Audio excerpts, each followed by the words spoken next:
अब बच्चों तुम्हारा नेक्स्ट चैप्टर शुरू करते हैं पार्टनरशिप में, डेथ ऑफ अ पार्टनर। देखो इसका बहुत हद तक बेस रिटायरमेंट की तरह से है, क्योंकि रिटायरमेंट में भी पार्टनर इज आउटगोइंग और डेथ में भी पार्टनर इज आउटगोइंग। बस एक छोटा सा डिफरेंस होता है कि रिटायरमेंट प्लान्ड होती है और तुम्हारे सिलेबस के लिए जो डेथ ऑफ अ पार्टनर का क्वेश्चन आएगा वो after balance sheet date 2 months या 3 मंथ्स बाद की होगी। अब ऐसे में हमें जो जो चीजें सीखनी है इसमें, सबसे पहले तो इसका calculation of new profit sharing ratio बिल्कुल सेम है जो मैंने तुम्हें रिटायरमेंट में कराया। 2 केसेस बनते हैं। फर्स्ट केस में जैसे ए बी सी पार्टनर्स हैं, 3:1 उनकी रेशियो है, सी की डेथ हो गई और क्वेश्चन में कुछ नहीं दिया हुआ, तो ए बी की न्यू रेशियो विल बी 3:2 और gaining ratio will be same 3:2। अगर क्वेश्चन में कुछ नहीं दिया तो जिसकी डेथ हुई है उसको हटा। सेकेंड केस क्या बनता है, एबीसी पार्टनर्स है, 3:2:1 की उनकी रेशियो है और सी की डेथ हो गई, तो सी का share half by A and half by B ने ले लिया। बिल्कुल सेम केस है, तुम रिटायरमेंट की वीडियो देखोगे उसमें भी यही चीजें मिलेंगी। तो हाफ ऑफ 1/6 1/12 ए को मिल जाएगा और हाफ ऑफ 1/6 1/12 बी को मिल जाएगा। A's new share will be, इसका ओल्ड शेयर था 3/5 3/6 सॉरी, ये 3/6 and 2/6, this is their old ratio और 1/12 इसको और मिल गया तो इसका 7/12 शेयर हो गया बच्चों।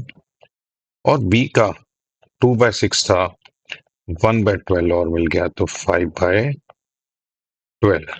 तो न्यू रेशियो इनकी आ गई 7/12 is to 5/12, that is 7:2, sorry 7:5। Okay, और गेनिंग रेशियो बच्चों यही आ जाएगी, ये गेनिंग रेशियो है 1:1। अगर चाहो तो gaining ratio new ratio minus old ratio करके भी कर सकते हो। बस यही 2 केसेस है। नंबर 2 है ट्रीटमेंट ऑफ गुडविल बच्चों। ट्रीटमेंट ऑफ गुडविल में नॉर्मल एंट्री होती है। यहां तक जो कुछ चल रहा है वो बिल्कुल रिटायरमेंट में हम पढ़ चुके हैं।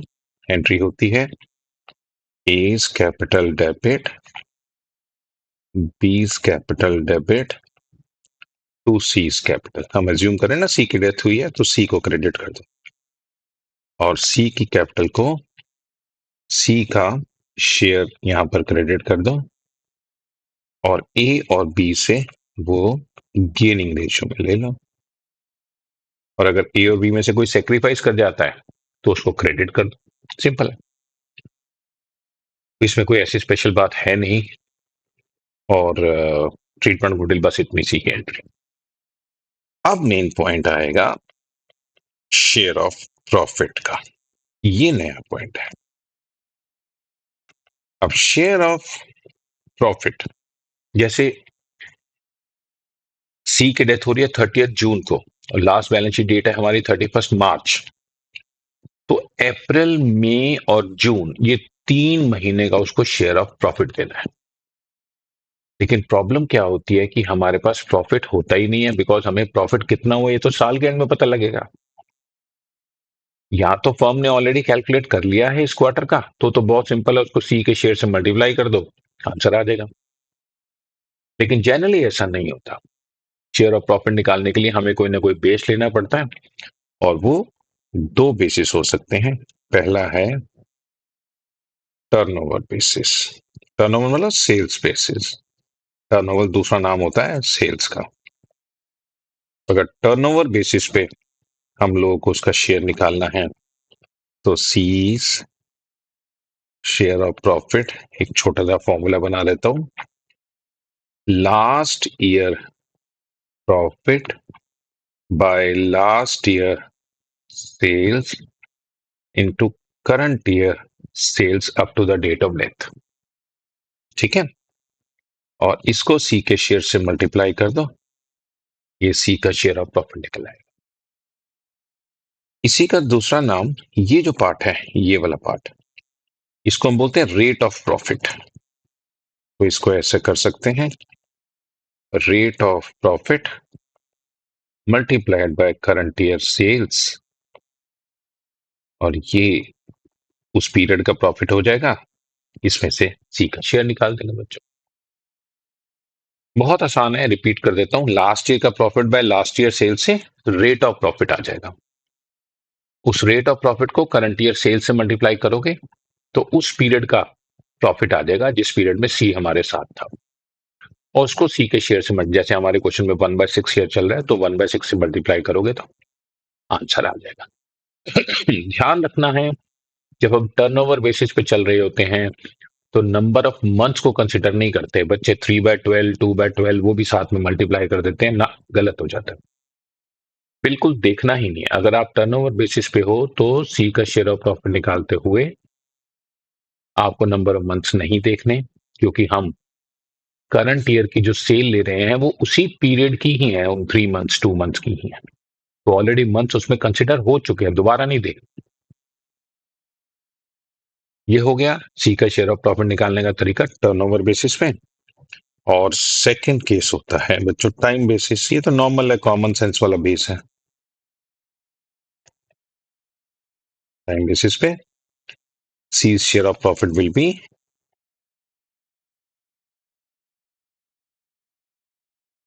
वो कहेगा कि लास्ट ईयर के प्रॉफिट के बेसिस पे दे दो, या लास्ट 2 इयर्स की एवरेज के बेसिस पे दे दो, या लास्ट 3 इयर्स की एवरेज बेसिस पे दे दो। तो आप एवरेज प्रॉफिट ले लेंगे, उसको नंबर ऑफ मंथ से मल्टीप्लाई कर देंगे। जैसे सी हमारे साथ 30 जून तक था, तो 3 महीने का शेयर देना है, तो हमें एवरेज प्रॉफिट मान लो पिछले 2 साल का निकालना है, तो एवरेज कर लो। कैसे? लास्ट 2 इयर्स के प्रॉफिट्स को ऐड करके 2 से डिवाइड कर लो। 3 इयर्स की एवरेज लेनी है तो 3 को ऐड करके 3 से डिवाइड कर लो, वो एवरेज प्रॉफिट आ गया। और अगर सिर्फ लास्ट ईयर का ही प्रॉफिट लेना है तो सिर्फ लास्ट ईयर का प्रॉफिट उठा लो, मल्टीप्लाइड बाय n/12, 3/12, 2/12, जितने मंथ्स था, और फिर इसको सी के शेयर से मल्टीप्लाई कर दो, ये सी का शेयर ऑफ प्रॉफिट आ जाएगा। बिल्कुल इतना ही सिंपल, जितने मर्जी क्वेश्चन कर लो यही घूम जाए। अब इसमें टेक्निकली थोड़ा सा बढ़ा देते हैं, ये रेट ऑफ प्रॉफिट जो है ना, इसके अंदर थोड़ा सा चेंजेस करने की वो ट्राई करते हैं, बच्चे को थोड़ा टेक्निकली स्ट्रॉन्ग करने के लिए। रेट ऑफ प्रॉफिट में ऐसा हो सकता है कि वो कहेगी कि लास्ट ईयर से हमारा प्रॉफिट जो है 2% इंक्रीज हो रहा है, तो जो last year profit by last year sale से निकलेगा ना, लेट अज्यूम तुम्हारा last year profit by last year sales से 20% प्रॉफिट निकला, तो उसमें 2% ऐड कर दो। और अगर वो कहता है कि करंट ईयर में प्रॉफिट डिक्रीज हो रहा है, तो 20% में से 2% माइनस करके 18% कर दो यहाँ पे रेट ऑफ प्रॉफिट। तो जो एडजस्टमेंट आपसे कहेगा बस वो एडजस्टमेंट कर दो।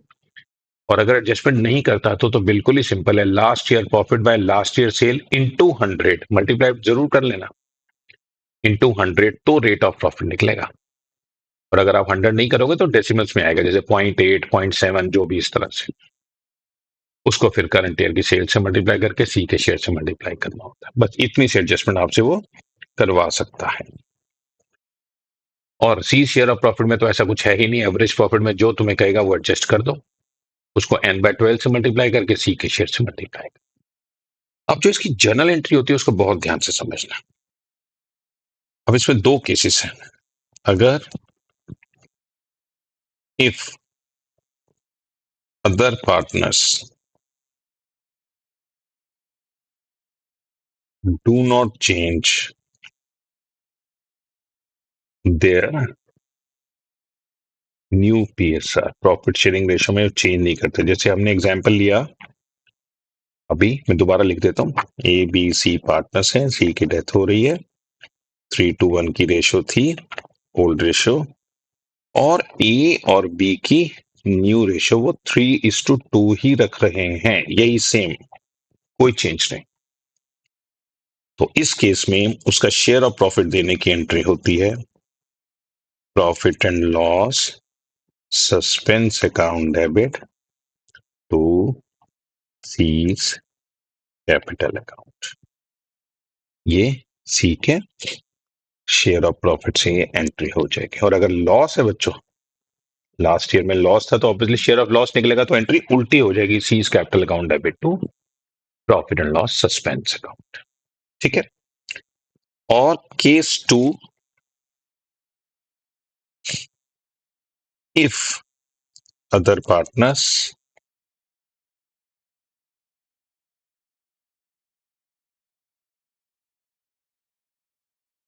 चेंज द न्यू पीएसआर, वो अपने प्रॉफिट शेयरिंग रेशियो में किसी तरह का चेंज कर लेते हैं। जैसे एबीसी पार्टनर्स थे, 3:1 उनकी रेशियो थी, सी की डेथ हुई है और ए बी ने फ्यूचर में अपना शेयर इक्वल कर लिया है, या 5:3 कर लिया, या कुछ भी, और बस 3:2 नहीं रखा, कुछ भी, तो ये न्यू रेशियो उन्होंने चेंज कर लिया। तो ऐसे केस में एंट्री होती है A's capital account debit. P and L suspense नहीं होती, यहां देखो पी एंड एल सस्पेंस है ना यहाँ पे, तो पी एंड एल सस्पेंस नहीं आएगा इस केस में। A's capital debit, B's capital debit to C's capital, और सी का शेयर ऑफ प्रॉफिट दे देंगे, और ए और बी को डेबिट कर देंगे उनकी गेनिंग रेशियो, और अगर कोई सेक्रीफाइस करता है तो उसको क्रेडिट कर देंगे, पर करेंगे गेनिंग रेशियो। इसमें पी एंड एल सस्पेंस नहीं आएगा बच्चों, याद रखना, राइट। सी का शेयर, और अगर मान लो सी का शेयर ऑफ लॉस है तो एंट्री उल्टी हो जाएगी, C's capital account debit to A's capital to B's capital उनके गेनिंग रेशियो में। ठीक है। तो ये आपको मैंने क्या क्या करा दिया। Number 1, calculation of new PSR. Number 2, treatment of goodwill. Number 3, share of profit calculate करने का तरीका। नंबर 4, शेयर ऑफ प्रॉफिट को डिस्ट्रीब्यूट यानी कि पार्टनर को देने का मेथड। ठीक है। अब यहां पर फुल फ्लेज क्वेश्चन शुरू हो जाते हैं बच्चों। फोर्थ केस, इसमें अब हम क्या करेंगे, जिस पार्टनर की डेथ हुई है उसमें उसका हमसे वो कैपिटल अकाउंट बनवाएगा। और capital account simple capital account है, जैसे तुम अदर केसेस में कैपिटल अकाउंट बनाते आए पार्टनर्स के, बिल्कुल वैसे ही है, लेकिन अब सिर्फ जिसकी डेथ हुई है उसका कैपिटल अकाउंट बन रहा है, और किसी की जरूरत नहीं है, या वो पूछ नहीं रहा आपसे। सबसे पहले लिख दो बाय बैलेंस ब्रॉट डाउन, ये बैलेंस शीट से उसका कैपिटल उठा लो। ठीक है। उसके बाद अगर कोई जनरल रिजर्व है तो जनरल रिजर्व में सी का शेयर दे दो बच्चा। कोई profit and loss account liability side पे पड़ा हुआ है, इसको क्रेडिट बैलेंस बोलते हैं, तो उसमें से सी का शेयर दे दो। अगर कोई profit and loss account asset side पे पड़ा हुआ है तो उसमें से सी का शेयर उसको दे दो। उसके बाद by A's capital and by B's capital, ये सी का शेयर ऑफ गुडविल जो हमने एंट्री पास करी है, ए डेबिट बी डेबिट टू सी, तो सी को क्रेडिट करना है। उसके बाद उसका share of profit by P and L suspense account. ठीक है ना, लॉस है तो डेबिट साइड पे आ जाएगा। बस इसके अलावा और कुछ नहीं होता। और अगर मान लो कभी कभार ऐसा होता है कि वो तुमसे एसेट्स और लायबिलिटीज की रिवैल्यूएशन भी कराता है, और एसेट्स और लायबिलिटीज की अगर रिवैल्यूएशन करते हैं और गेन आ जाता है तो उसको क्रेडिट साइड पे डाल दो, और अगर लॉस आ जाता है तो उसको डेबिट साइड पे डाल दो, अगर कुछ है तो। पर जनरली होता ही नहीं है रिवैल्यूएशन अकाउंट, फिर भी अगर हो तो आप इस तरह से स्टार मतलब कोई एक चीज होगी, और उसके बाद जो बैलेंस बचे उसको टू सीज एग्जीक्यूटर्स अकाउंट या लीगल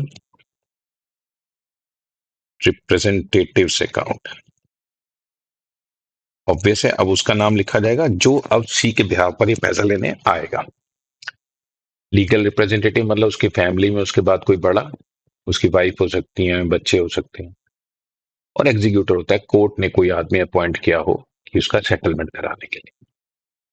तो इस तरह से आपको ये जो भी बैलेंस बचे एग्जीक्यूटर अकाउंट में, जनरली क्वेश्चन यही खत्म हो जाएगा।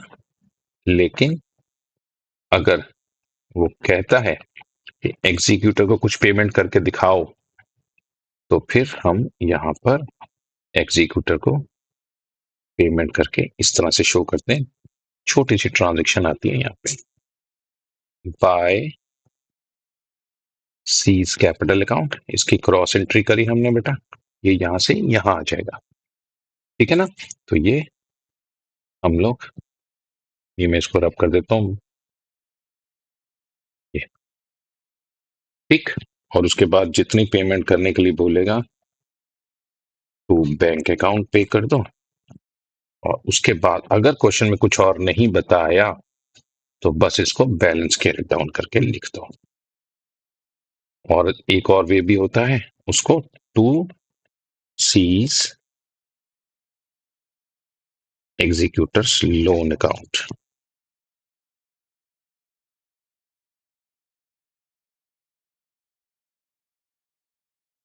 ये अमाउंट लोन अकाउंट में ट्रांसफर।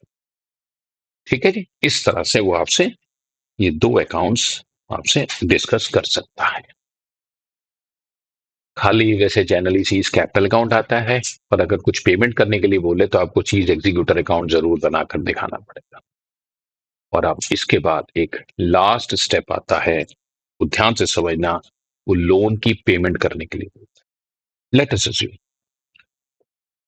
यहां पर बैलेंस आया सी का, सब कुछ करने के बाद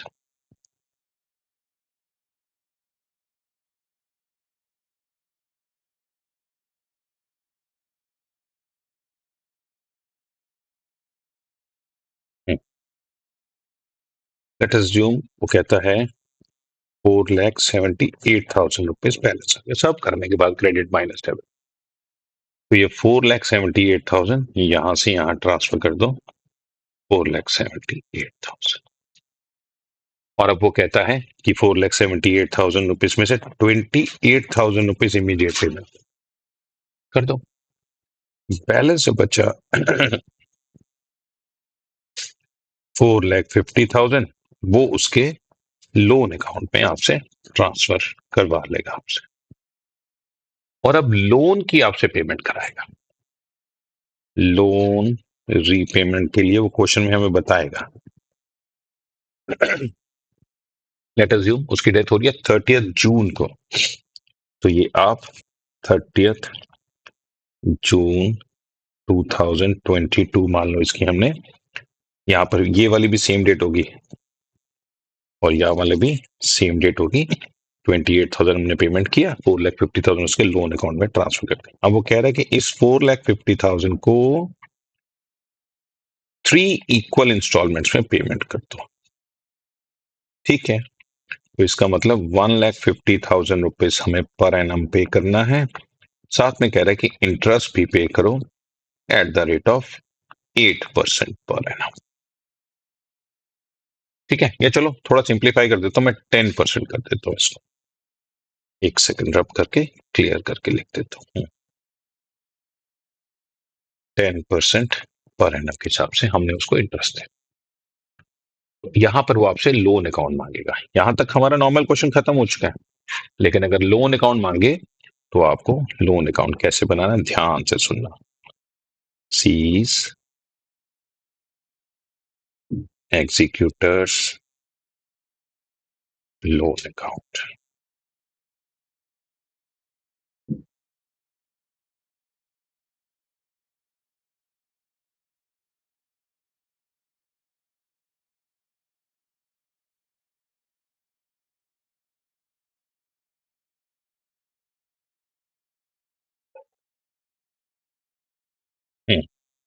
यहाँ पे डेट लिखी हमने, चलिए डेट का भी एक कॉलम बना लेते हैं, तभी डेट वाइज ही समझ आएगा ना आपको।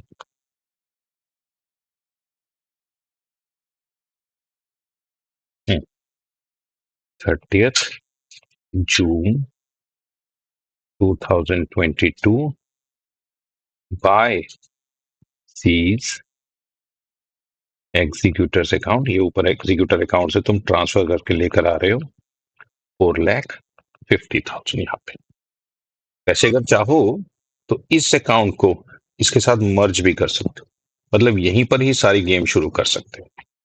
लेकिन ठीक है, हम लोग इसको अलग से ही बना देते हैं, एग्जीक्यूटर को अलग से पेमेंट करके और लोन अकाउंट अलग कर देते हैं। अब 30 जून से फर्स्ट इंस्टॉलमेंट 30 जून 2022 के बाद 30 जून 2023 को पेमेंट होगी। ठीक है, 30 जून 2023 को पेमेंट होगी। पूरे साल का पहले इंटरेस्ट लगेगा बाय इंटरेस्ट। लेकिन प्रॉब्लम यह है कि ईयर बीच में 31 मार्च को क्लोज हो जाएगा। तो 31 मार्च 2023 को पहले उसको 9 मंथ्स का इंटरेस्ट क्रेडिट करेंगे। 30 जून 2022 से 31 मार्च 2022 तक 4,50,000 का 10% है ना, 10% 45,000 और 45,000 का 9/12।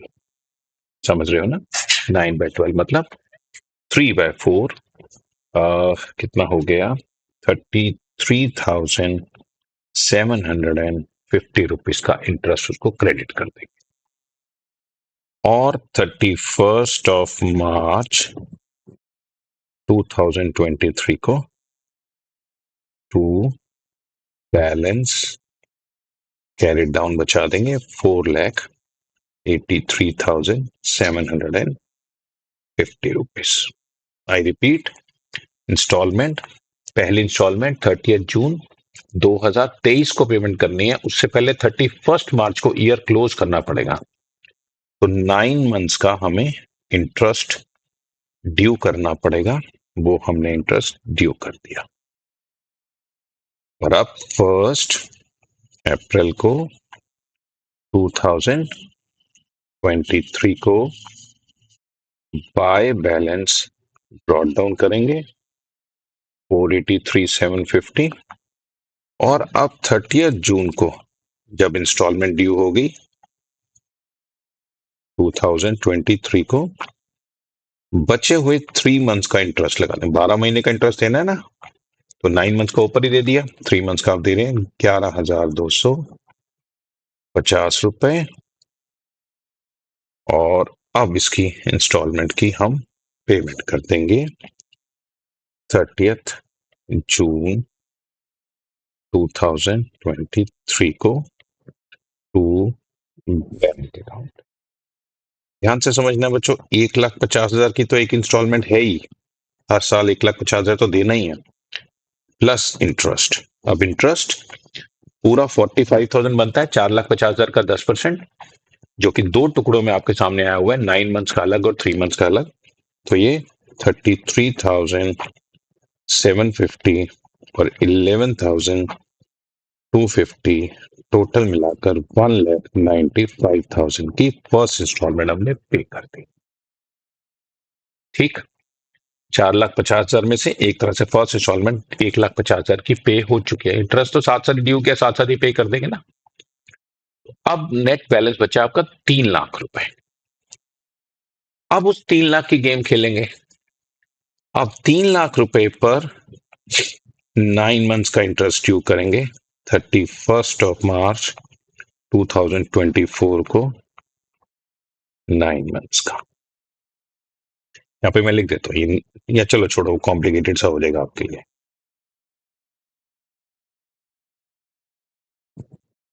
3,00,000 रुपीज का 10%, 30,000, 9 मंथ्स का 22,500 रुपीज।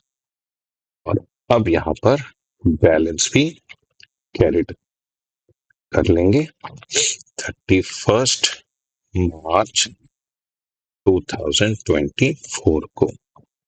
बैलेंस आ जाएगा अब आपका 3,22,500 रुपया। फिर भी टोटल करके देख लेते हैं।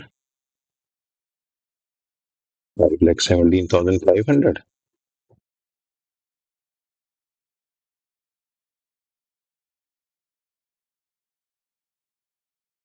लो बच्चों, ठीक है।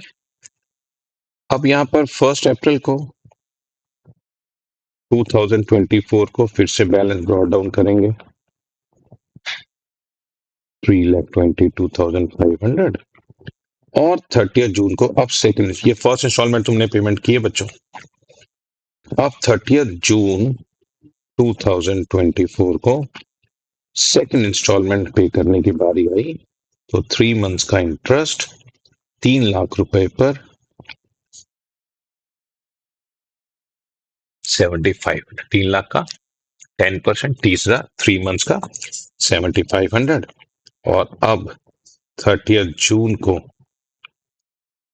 2024 को टू बैंक अकाउंट ये सेकंड इंस्टॉलमेंट पे कर रहा हूँ, बिल्कुल उसी तरह से 1,50,000 तो देना ही देना है, और इंटरेस्ट 30,000 रुपए का, 22,500 प्लस 7,500, टोटल मिलाकर 1,80,000 रुपीज की इंस्टॉलमेंट। अब बचा है सिर्फ 1,50,000 रुपए। अब इस 1,50,000 रुपए पर 31 मार्च 2025 को इंटरेस्ट ड्यू करेंगे 9 मंथ्स का 11,250 रुपए, और इसको कैरेट आउट करेंगे 1,61,250 रुपीज आएगा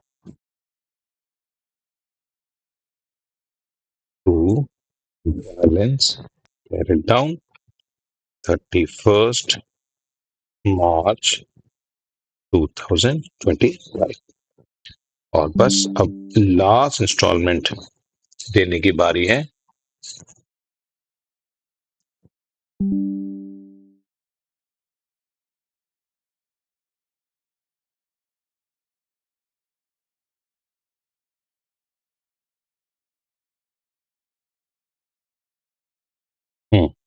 First April 2025 by balance brought down 1,61,250, और 30 जून 2025 को बचे हुए 3 मंथ्स का इंटरेस्ट 1,50,000 रुपए पर 10% 3 मंथ्स का हमने ड्यू किया, और 30 जून 2025 को टू बैंक अकाउंट हमने पेमेंट कर दी। 1,50,000 था प्लस 11,250 और 3,750, 1,65,000 की लास्ट इंस्टॉलमेंट पेमेंट करी, और बैलेंस 0 हो गया।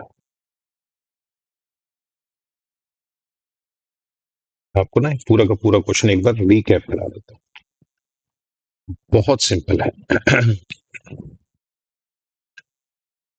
मान लो यहाँ पे सी का जो भी बैलेंस दिया वो तो बैलेंस लिखा, जनरल रिजर्व का शेयर दिया, बैलेंस शीट के प्रॉफिट का शेयर दिया, गुडविल बांटी, ये गुडविल की एंट्री है बच्चों, share of profit current period का दिया, गेन ऑन रिवैल्यूएशन या लॉस है तो वो बांटा, और उसके बाद कुछ बैलेंस आ गया, मैंने एज्यूम कर दिया 478 है। 478 को क्रेडिट साइड पे ट्रांसफर कर दो एग्जीक्यूटर अकाउंट में। सॉरी, 28,000 रुपीज उसकी कह रहे इमीडिएट पेमेंट कर दो, कर दी हमने सेम डेट पे 30 जून को ही, और बैलेंस कह रहा है उसके लोन में ट्रांसफर कर दो, ये हमने उसके लोन में ट्रांसफर कर दिया 4,50,000। ठीक है, अब ये 4,50,000 पर हमने 1,50,000 की 3 इंस्टॉलमेंट देनी है 10% इंटरेस्ट के साथ। अब ये बात है 30 जून की, तो पहली इंस्टॉलमेंट जाएगी 30 जून 2023 को। अब इस पे पूरे 12 महीने का इंटरेस्ट देना है, लेकिन बीच में 31 मार्च क्लोजिंग डेट आ जाएगी ना, तो हमें ब्रेक करना पड़ेगा अकाउंट। 9 मंथ का इंटरेस्ट ऊपर और 3 मंथ का नीचे, 4,50,000 रुपए पर 10%, 45,000 इंटरेस्ट बना। 9 मंथ्स का बाय इंटरेस्ट 33,750 ऊपर शो कर दो, और 3 मंथ्स का 11,250 रुपए नीचे शो कर दो। और अब ये पहली इंस्टॉलमेंट 150 प्लस 45,000 का इंटरेस्ट पहली इंस्टॉलमेंट पे कर दो। ठीक। अब बैलेंस बच गया 3 लाख। अब इस 3 लाख रुपए पर पूरे साल का 10% इंटरेस्ट बनता है 30,000 रुपए। तो 9 मंथ्स का इंटरेस्ट ऊपर शो कर दो 22,500, और 3 मंथ्स का इंटरेस्ट नीचे शो कर दो 7,500। और टू बैंक 30 जून को सेकंड इंस्टॉलमेंट पे कर दो 1,50,000 प्लस 30,000 इंटरेस्ट बचो। अब बैलेंस बचेगा 150। अब इस 150 पे 10% इंटरेस्ट बनता है पूरे साल का 15,000। 9 मंथ्स का इंटरेस्ट ऊपर शो कर दो 3 मंथ्स का नीचे शो कर दो, और जैसे ही फाइनल पेमेंट करोगे आपका टोटल अपने आप दोनों साइड से टैली हो जाएगी। ये तुम्हारी थर्ड इंस्टॉलमेंट है। That's all. इस तरह से एक फुल फ्लेज क्वेश्चन आपसे कराया जा सकता है। राइट। यहां पर आके आपका चैप्टर ऑलमोस्ट ओवर हो जाता है। इसके बाद कोई ऐसी स्पेशल बात बचती नहीं है जो कि हमने रिटायरमेंट में ऑलरेडी, मतलब कुछ ऐसी स्पेशल बात है तो वो रिटायरमेंट पढ़ ले। जैसे वर्कमैन कॉम्पनसेशन रिजर्व है तो वर्कमैन कॉम्पनसेशन रिजर्व भी बांटना है, उसमें से क्लेम माइनस करके। आईएफआर है तो वो भी बांटना है, उसमें से इन्वेस्टमेंट्स का लॉस माइनस करके। तो इस तरह से जितने स्पेसिफिक रिजर्व्स हैं वो तो बांटने ही हैं आपको। वो सारा सेम केस रिटायरमेंट की तरह से। ठीक है। राइट। ओके।